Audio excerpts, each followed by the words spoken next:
I pulled out a couple computers that I have from the day. Look at this, Dell Latitude.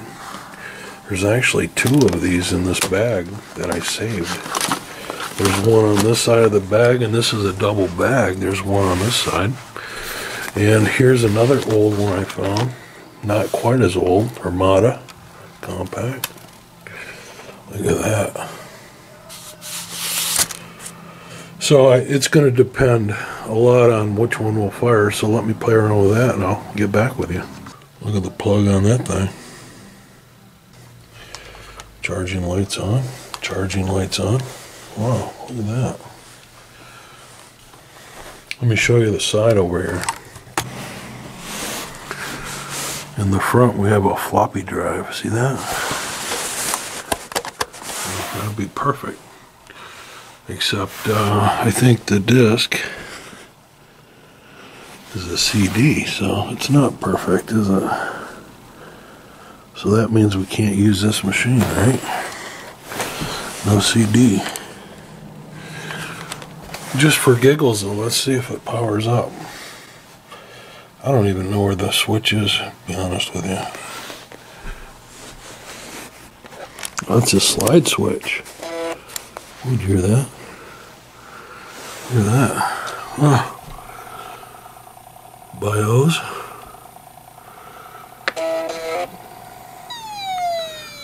Uh-oh. Alright, let's try a different one. This one's dying. Yeah, listen to that. Uh-oh.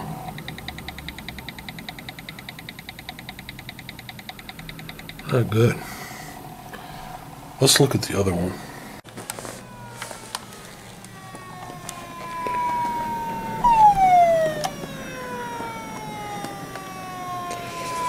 Maybe the BIOS battery.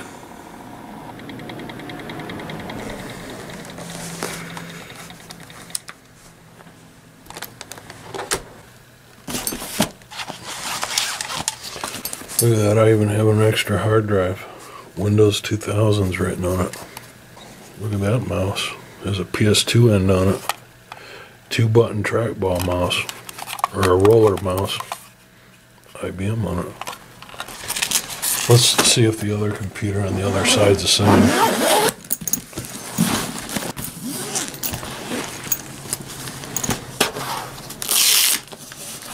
Oh, this is the same one, it looks like. Has a PCI slot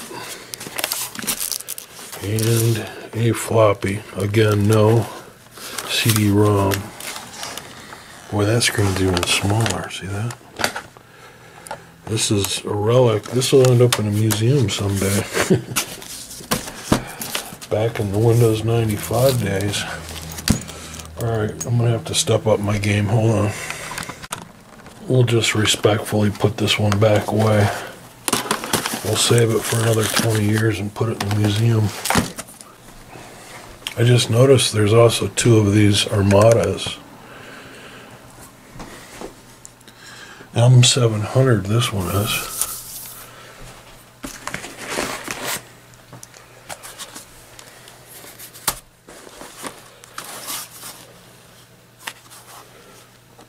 So this one does appear to have a DVD CD player, PCI slot.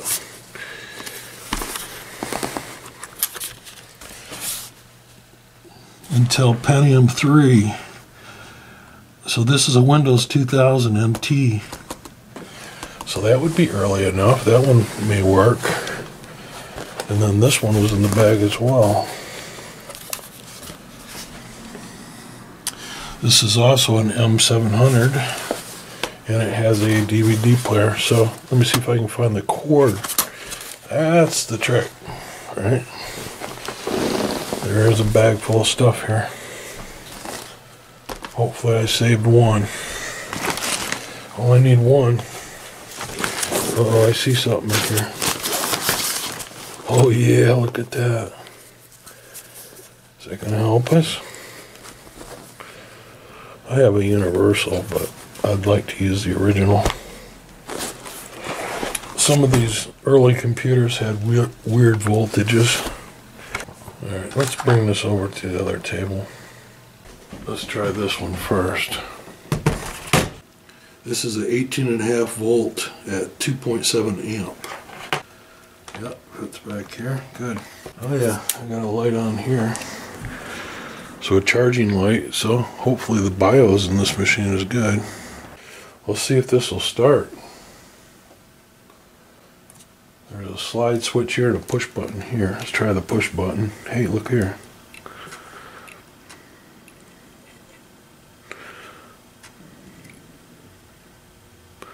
Hey, look at that. It's counting memory in kilobyte. Remember the days of waiting for the memory to count up? You could shut it off in BIOS, but still it self-checked itself unless you told the BIOS not to. Still counting. While that's counting, let's see if the CD thing will pop out. Look at there. Might be in luck. Let's see if it has an operating system on it first. I'll bring you back when something happens. The BIOS has just beeped and it said something, then it went off the screen. Okay, the following configuration options were automatically updated. 458,752. So let's save changes. That might be because of a low CMOS battery and it lost the configuration of the memory and the time and all that stuff. But it should still boot if it has an operating system. This is the hard drive light, so there is a hard drive present. Oh, look at there. Windows XP. That's what we wanted. Oh, it's getting exciting. Hey, look at there. It's got my name. So at one point, I put Windows on this thing. The first instinct was to use this for a touchpad, but this is not a touchpad. This is nothing. It does nothing. But if you look right in between here, it has a little joystick, and I can take it and push it with my finger. See if we can see the mouse moving.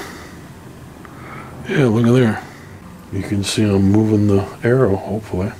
Hopefully this doesn't have a password on it, because I'm not going to know what that is. And then to select that, I guess I got to press this. There's a password. Oh boy. Well, I'm just going to hit escape and see if it will log me in. No. Alright, let me try a couple passwords I used to use. The operating system has again locked me out after so many guesses, so I got a couple more I'll try. Hopefully I can get it. It either locked up on me or I got it. I don't think I got it. I mean, I could crack the password, but holy smokes. I'd have to put in a Linux disk and the whole thing. Urgh. Wish I could remember my password. I think I got it. This is what popped up when I put one of my passwords that I remember. It's asking me about time settings. Let's just click through. It's loading my preferred settings. Oh boy.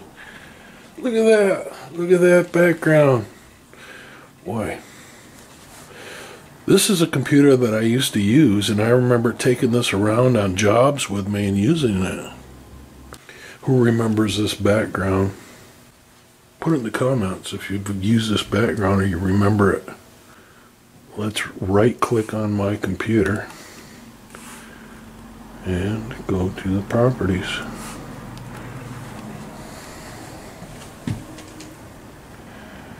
This is a 700 megahertz machine, actually 696, and it has 448 meg of RAM, and it has Windows XP Professional, and this is the compact laptop. Let's see how the health of our hardware is. We'll go to the device manager. It's been a while. All our systems look intact. I don't see any explanation points or red X's on this list. So this appears to have a good health. So I think we'll be able to use this machine if the CD player works. And if it doesn't, I have an external. I'll be back. This computer actually has Adobe Photoshop 7.0 on it, and it appears to be working. This is a document that I made for advertising for when I was having computer classes for adult enrichment classes. This was the form that they would fill out. I was charging $80 per class. No, for a 10-day course. Sorry. That's pretty cool. Photoshop on this computer. What other goodies can we find? Look there, there's a picture of me. Oh, this is a calendar that I made in 2008. And I still have the file on here. That was like a bikini girl calendar for a flying club that I came up with. We raised money for the club for a few years with it. It was called Hot Flying Models. Maybe some of you guys from RC Universe remember it. We sold a lot of calendars. It was a good thing. Here's what some of those pages look like. Yeah, I shot all these pictures myself. If you have one of these calendars, it's probably a collector's item. In my standards, anyway. I was looking through old files. Look at this one I found. I was selling computers for $180 with monitor and keyboard ready to go. Dell Dimension Towers, only $99. What? And I had these little pull-off tabs. Sold quite a few $99 computers. Those are the days. Look at this one. Alrighty then, I think Windows is booted up, so I'm ready to put my software in. And I'm going to do that before I connect this, because a lot of times with older operating systems, if you didn't install the software first, they crashed and it was hard to reinstall. If any of you remember those Windows 98 days, you know what I'm talking about. Now I did check, and there's a full parallel port on the back of this machine, so that's a plus. 95 or NT, and Windows XP is considered NT. I don't know if this is self-starting or not. Some of the discs were and some were not. We'll just give it a minute and see what it does. So nothing is happening, so what I'm going to do is try to find that directory within the folders. Look at my computer. I'll try to locate the CD. Okay, there it is, Snappy. I can hear it running. It pulled up the directory, and here's the setup folder. So let's click on that. Here's the CD-ROM running. This is pretty amazing. I haven't run this machine in at least 10 years. It's been sitting in that bag, not being charged either. Now the batteries are probably dead. Okay, it's giving me a fail message, but let's just OK through it. It's got a licensing agreement here. I'll accept that. Exit all other programs and hit install. So I have one light lit and it says it's working on, so hopefully. It's been roughly about 10 minutes and it's still on the first little dot there that's blue, so I'm gonna cancel this and retry. So it says it's deleting the installation files, but I didn't really hear any put anything on, so setup has failed, so I had to shut it down kind of abruptly. Let's try it again. Okay, booting up. Time to try again. Is it working? Is it working? I hear the CD in there turning. We wait. Again. This is the second time that I tried and I rebooted, so it's clearly not working. And I found a website and I downloaded it onto this flash drive, and hopefully I can load it onto here and use the USB port. I hope it's good. This machine has one USB port right here in the back. It's making noises. I'm canceling this installation. I don't think it's working anyway, because it doesn't even close itself. Found a new drive, so I may have to restart one more time to get this to go away. It's asking me to reboot because I put a flash drive on there. That's fine, because I need to anyway to clear that out. So, oh, it's working. Wonderful. So we'll wait until that comes back up. This is where I got my Snappy software. I read, and the only difference between these installs is the software itself. The hardware is pretty much the same throughout its life. So there's the reference there if you need it, provided it works. We'll soon see. Here's the folder I created and saved it to. Copy. We'll just put it right on the desktop here. Let that copy over, and then I'm going to eject that disk, and then we'll continue. Not disk, but USB device. File's done copying, the files are, so I'm going to eject that USB device so it doesn't interfere. Okay, I can take that out now. There we have it. I've pulled it out. Doesn't have the nice look of today's screens. It's rather hard to read if you're not right in the front of it. Okay, there's a setup icon here, so let's try that. Looks a little different than the one off the disk. This is 4.0, and the one that I loaded before was on this disc was 3.0, so maybe this one's better. Hey, might be hope. Look at there, I'm already a 3 lighter. Ooh, 4. We're cooking with gas now. Wow. It might have just been that optical drive, or it might have been an earlier version. Who knows, but it's working now. It's asking me yes or no, but there's no question above it yet. I'm still waiting for a question. I mean, I could say yes, but what am I saying yes to? Canceling? Would you like to register over the internet? Okay, let's just say no. Alright, Snappy has been successfully installed on your system. You must restart your computer. Would you like to now or later? We'll say now. And it didn't ask me to plug the Snappy in the back of the parallel port yet, so we'll just wait on that. And so we reboot again. XP was like that. It wanted to reboot for everything. Windows 7 got a lot better, but it still rebooted. Now with Windows 10 and beyond, it seems like it's getting better, where you don't have to reboot every second. We're coming up. I'll be back. Am I taking you back to Windows XP? Alright, what's that say? Snappy hardware not found. So this might be a good time to turn the machine off, put Snappy on, turn the machine back on. Now, I'm going to install the Snappy in the parallel port, but this requires external power. Well, it's got a battery in it, basically. You can see the battery door's been taped. That's a 9-volt battery. Now, I remember this used to use a lot of power if you left it on, and a 9-volt battery won't last you very long.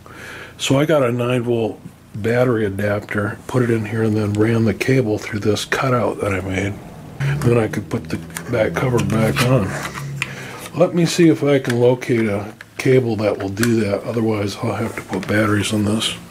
This is what I found. This is an AC/DC adapter. And this is a really quite good one.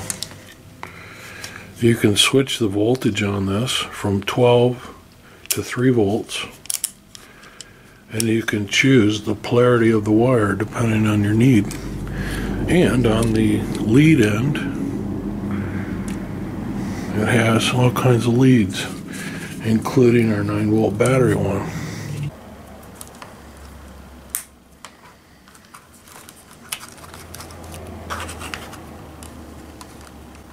This little bit of tape was used to keep it closed because I broke the tab. And I wanted to show this before I get it on the computer. The only other things you have here are video in and video through. And video through, you could hook up like an external TV to look at what you were doing when you're trying to make captures, so you could see it live. And then of course the video in would be any RCA input that you wanted to use to capture. Like a camcorder, a VCR was common. Alright, let's get this part in the wall. We still haven't put a video signal on this, but we're just now getting the device installed, then we can worry about the input signal. But I'll start thinking about what I want to use. Maybe we'll test a VCR camera, a live camera, and then we can also test like a VCR signal. Hopefully you're getting the ambiance of what this is all about in 1998 or so. Waiting on programs and slow installs. Kids today just don't understand. Here we are once again with our Snappy installed in our parallel port with power to it. We have our program installed and our computer recognizes it, that we think. I think I better get busy and find an input signal, huh? So for the input, what came to mind first, what would be easiest for me, is just to use this camera that I got at Harbor Freight. And it's RCA based and I have a plug. Let me get it set up. It's just one of those security cameras that's set outside. I almost thought I wouldn't be able to use this because it terminates in an RCA, or I mean it terminates as a coax, and I needed an RCA, but look what I found. Oh, never mind. Okay, they put coax on here because you're supposed to use this with like a DVR, but that's just basically an RCA output. So I found this adapter. Takes coax and it turns it to RCA. And then from the RCA, I can just take this yellow RCA wire and plug it into the back of the Snappy. Now I have to plug in the camera. I've plugged in the camera.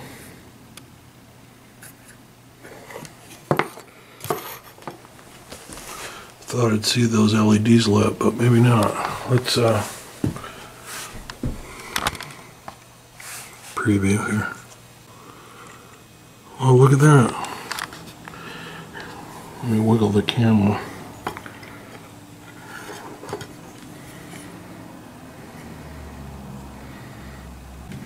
So that is a live preview of the Snappy. It's actually working after all this time. The refresh rate is probably maybe once every couple seconds. Not great. And then the preview doesn't last that long. There might be an adjustment for that. It might just be timing out for saving power. But we're not on battery power, so we don't care about that. Not the greatest of quality, but I didn't expect that. I'm going to aim this camera at this light. Well, let's do a snap. All you do is hit the space bar. Wow. And there you go. And it's upside down. Press the button. These are all just what the settings were. I haven't changed anything. Not the greatest, but for 1998, that was pretty cool. Alright, let me just snap this and see what we get.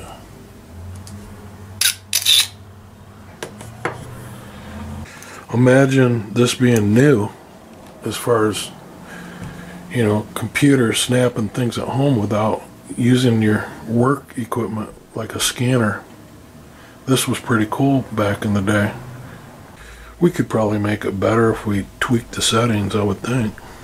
If you remember that through RCA plug on the Snappy, I plugged it into this monitor. And this is the image just showing you the live preview.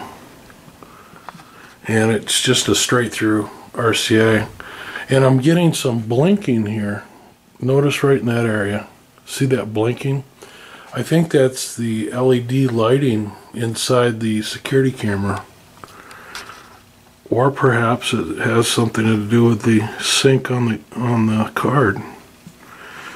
Regardless, that's how it works. And this refresh rate on this monitor is instant.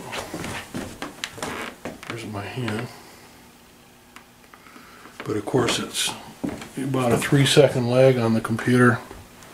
So yes, there is some definite blinking of some kind up here. I think we should bring out another kind of camera that doesn't have LEDs and it's not just like it for security use. Maybe we can improve this quality. Another one for the museum. But in the day, this was top notch for a consumer to have. This was all the rage. But what we can do, this is the power brick that controls the camera if you don't want to use these huge batteries that don't last very long. It has RCA ins and outs, so we can just turn on this camera and then go to the video out on this box into our Snappy. Let me get that set up. Hopefully this will work. There we go. I think it's secure.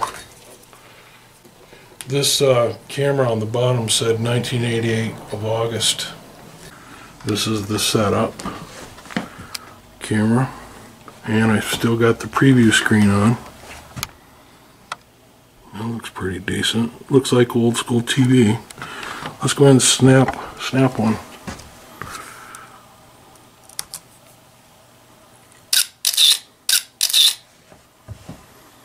I think what it's doing is it's taking multiple pictures and then combining them for a better image. And there's with the Sylvania. So what do you think? I think this one's a little better. Looks a little more crisp. But it's still got that low res quality to it, doesn't it? But really, it's as good as probably the source. And really, what more could you want? This was made for a low quality source. Yeah, I'm surprised this camera still works, to be honest with you. Let's point it at something else. Okay, there's our new subject. Let's get our Snappy going here. Okay, let's snap one. I don't like that timeout screen. Yeah, I think they're combining images when it's still. So there's our new image with our camcorder. So I think that where this would shine the most is if you wanted to capture from VCR and go right to a file and perhaps print a few pictures off of VCR tape.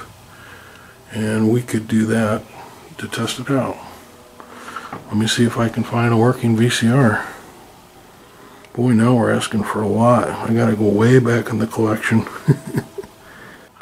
This has a tape player on it. So let's just use the camera again to play our tape back. Okay, so I have a tape in here and I've been playing around with it, and look what I captured. This is a really old photo of me taking photographs. Yeah. Here's the video playing now. This was a promotional video that my company for photography made. It was aimed at high school seniors for their pictures. And this is one of the first videos I ever edited. That was just kind of a natural thing. There I am. So it shows what to expect when you come to the photo studio, is what this was all about. And we had green screen, you can see it. She was in front of a silver screen, and yet we could project images in the background. Could even match her clothing for lighting. So anyway, I snapped one. Let's snap another one.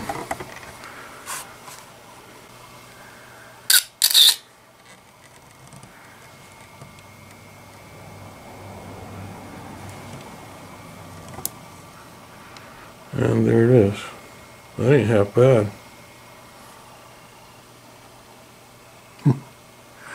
That ain't half bad at all, guys. Let's do one more.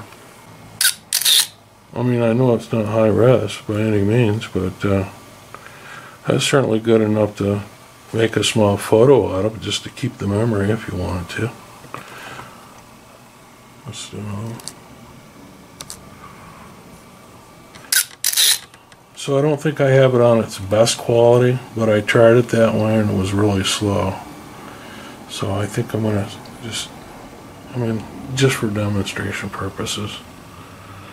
So there's the year 2002. One more for fun, huh?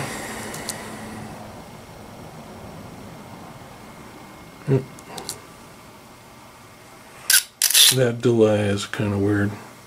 But you consider these are images on the move. I'm just pressing at random places. There's the next one that came up. So I think the reason why I always have a soft spot for these type of devices is they were so simple. And with RCA connections, you could plug in to other devices of the day. And now, you know, there's so many different connectors, HDMI, USB, parallel port, serial, PS2, PS3s, all these different connections, whereas it was pretty much standard just to go with, you know, good old RCA 2-pin, one for the audio and one for the video. The timing that this came out was kind of in a bad spot because soon flatbed scanners would be reduced in price and better video cards. You guys are awesome. Thank you for watching. Don't forget to ring that bell. Ding ding. See you on the next one. Bye for now. It's the end of the video. Did you fall asleep or are you still watching? Hey, since you're here anyway, ring the bell down below. Come on, it's easy.